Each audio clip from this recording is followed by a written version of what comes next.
I had so many questions about Duet Night Abyss, and this video just popped up, and I was like, all right, well, I hope this answers some of my questions, so I wanted to watch it. Where you suddenly realize just how much your life has been spent watching things from the outside, lurking, scrolling, consuming. That was me 4 months ago, when I didn't get into the beta for Duet Night Abyss. People were posting clips like, oh my god, the movement is so good. And I'm sitting there watching as they all had fun with the game. I was very, very bitter. I was very hateful. And I was very angry. But anyways, apparently it had a lot of issues. The character models, the lighting, the world design. People had a lot to say about it. And not in a good way either. And then the second closed beta trailer drops like an awfully hot coffee pot. I click play on the trailer and suddenly, after watching that, I thought to myself, this might be the next big thing. You don't need to be deep in the gacha scene to know how exhausting it has become. Pulling on banners is basically gambling in a hoodie, and most games treat you like you're lucky to just lose a little slower. But our game today, Duet Night Abyss, somehow feels like it's trying to break that cycle. Right off the bat, the game throws out the idea of 50-50 rates. Throw it out, meaning there isn't 50-50? 50 rates, at least for your first copy of any character. Oh, so you can get any character that you want without 50-50 first time. So the second time you want them. So if you want their constellations is where the 50-50 gets introduced. That's actually a W. And that alone changes how players think about value. You are not pulling a coin flip hanging over your head, because if you want someone, you get them. It is simple, direct, and honestly kind of shocking in how rare that is. The same mindset applies to weapons. Yeah, if you're aiming for a specific 5-star, the game just gives it to you. And if you're the type to hoard currency or just want to play long term, you can just craft them. There is no bait, no fine print, just grind, build, and get what you want. And because weapons are shared between characters, plus the fact that each one can carry 2 at a time, you are not stuck. Wait, so any character can use any weapons? It's not like a weapon class. It's not like this character needs a sword. I guess that opens up multiple ways to play a same character. Damn, that looks cool. That's a cool ass site, bro. What the fuck? Now the thing is, how many gems do we get per patch? You know, like, can we guarantee a 5-star per patch? I mean, obviously, I'm pretty sure we won't be able to get like both the character and the weapon per patch, because that would be atrocious for the company. But at least to the point where we can somewhat hit the soft pity or something, that would be lovely. I don't know. Carry 2 at a time. You are not stuck in that constant loop of needing to pull. You are not chasing one copy for each unit. That pressure to keep up with the meta is still there, of course, but it is softer, manageable. Even with the stat system, the Demon Wedges avoids the usual Wait, this gameplay is actually very different. RNG rabbit hole. There is no random substats, no rolls, no heartbreak, just fixed stats, and you can save your loadouts too. It is the kind of design that respects your time in a way most gacha games just don't. Put all of this together, and yeah, it is not an overstatement to say that Duet Night Abyss might be the most free-to-play friendly gacha game we have ever seen. It is not just generous, but disruptive. It is making a statement, and honestly, I think a lot of studios are going to be watching to see how players respond. A money-hungry company. I can think of a very specific money-hungry gacha company.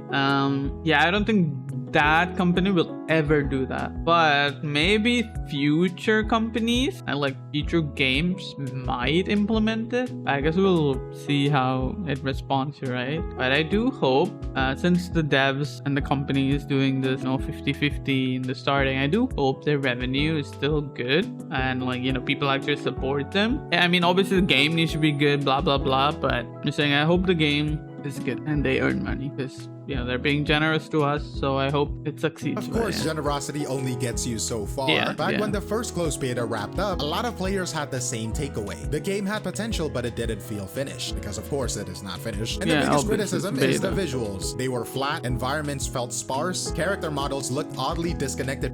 The thing that I've seen even from the trailer of Duet Night Abyss, the second beta, is that it's heavily inspired by, it feels like all the gachas. Let it be the character design, let it be the character animations, the world, I'm not saying it's bad or anything, it's just, it's kind of weird, but it's also, at the same time, it's also like, all right, it's just taking inspiration, but like, I guess we'll see. only gets you so far. Back when the first closed beta wrapped up, a lot of players had the same takeaway. The game had potential, but it didn't feel finished, because of course it is not finished. And the biggest criticism is the visuals. They were flat, environments felt sparse, character models looked oddly disconnected from the world around them, and the lighting was, at best, functional. It is like a brightness slider apparently. In a genre where style carries half the experience, it just wasn't cutting it. But here's the thing, the devs actually owned it. Not with like vague apologies, they actually went a full-on public changelog, detailing what they plan to fix before the next test. And now, Damn, a few months later, cool, we are bro. seeing the results. Character models look sharper, more polished. The lighting is not just brighter, it adds mood, it adds tone. And the environments, that is probably the biggest leap. The new footage shows off the fog effects, the denser foliage, layered lighting. Even places like the ruins of the past have been reworked to the point where they are barely recognizable in the best way. Before, the characters felt like they were floating through empty spaces. Now they feel rooted, connected, like they belong in this world. And yeah, any dev team can say that they're listening, but actually following through on public feedback within months, that shows a level of trust and responsiveness we don't see often, especially in this genre. It doesn't just build hype, it builds hope that this game might actually you can have grow with its mount. players. Oh The no, second that beta I think isn't that's just their about new animation, visuals, right? though. It is also where the game starts feeling tactile, like the systems aren't just functional, but actually enjoyable. The people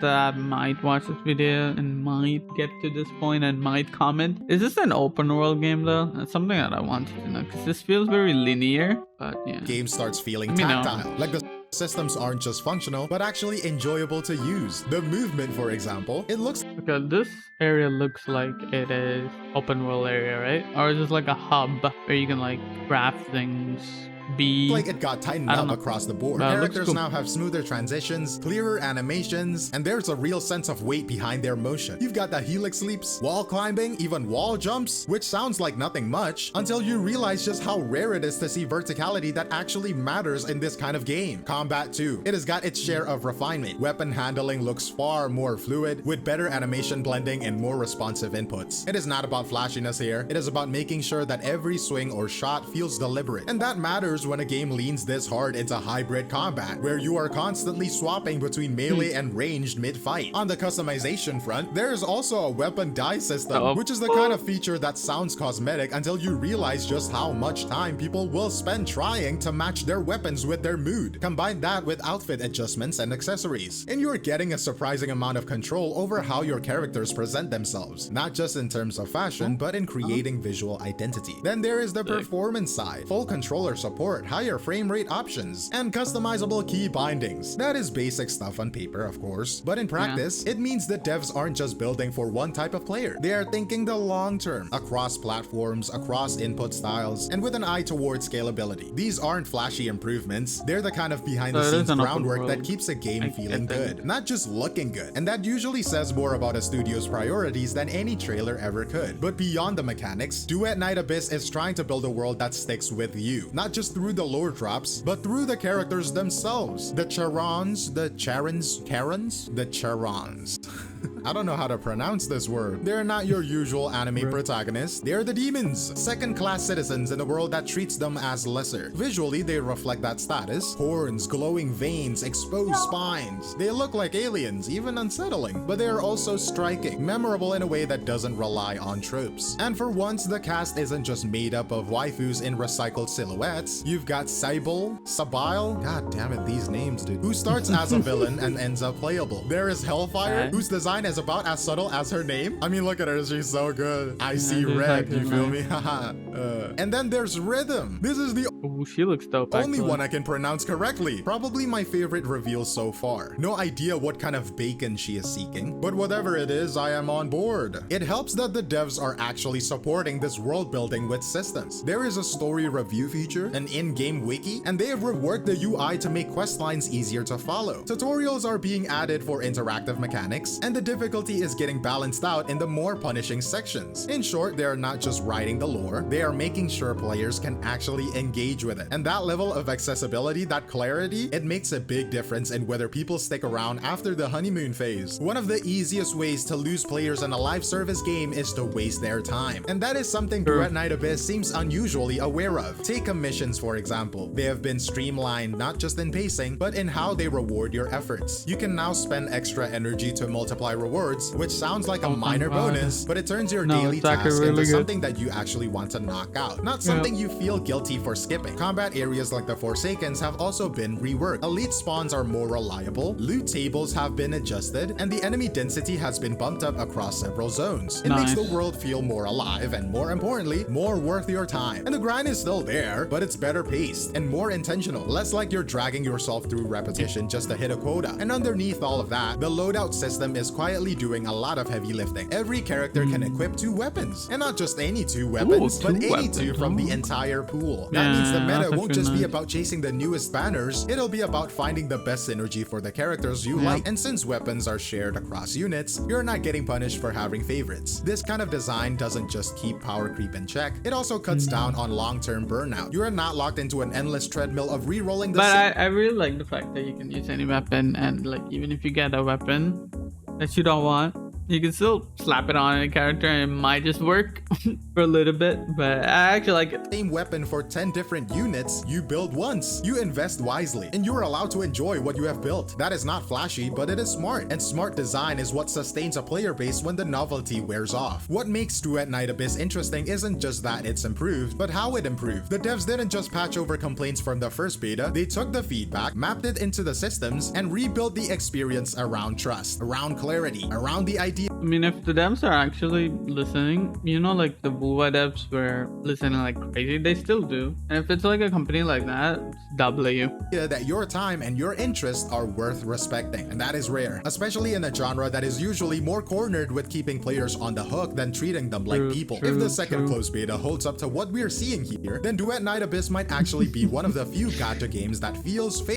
Not perfect, not revolutionary, but measured and confident in a way that doesn't need to shout about it. It looks good, it plays better, and more importantly, it knows exactly what kind of game it wants to be. But that is all from me, Glaivekiyo, and I'll see you in... That was a W video, actually. It was a good video. It changes a lot of my perspective that I had on Duet Night Abyss, because the trailer honestly does not do justice to what the game truly is. I feel like they actually should have done just more gameplay trailer. I know it's a hype building trailer for their beta, but I also think they should have just shown more gameplay, show more animation, stuff like that. Because when I saw the trailer, right, without any other context, it felt like it's just any other gacha game. It just looks similar to, like, you know, Genshin. It looks similar to Wuwa. It looks similar to Starrail in terms of like the animations and stuff like that. And I was like, why would I play your game over, you know, these already existing and continuing games? And the things that I thought was either the combat needs to be different, there should be something different, and there should be something nice to play this game that looks very similar to other games, right? And now that I know about all this, like the weapon system, the combat looks pretty sick, all the improvements they made, I'm more inclined to play the game, experience it. I'm still skeptical on the parts that I will continue to play the game and enjoy the game, but I guess that's part of, you know, it's part of the experience. You play it, you see if you like it or not. If you like it, you continue. If you don't, you don't. Yeah, I guess, yeah, I'm excited to try it out more now.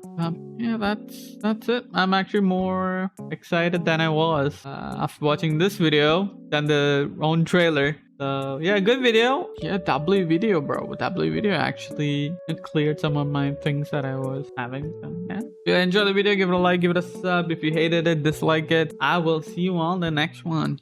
I don't know what I'm saying at the ending. Bye.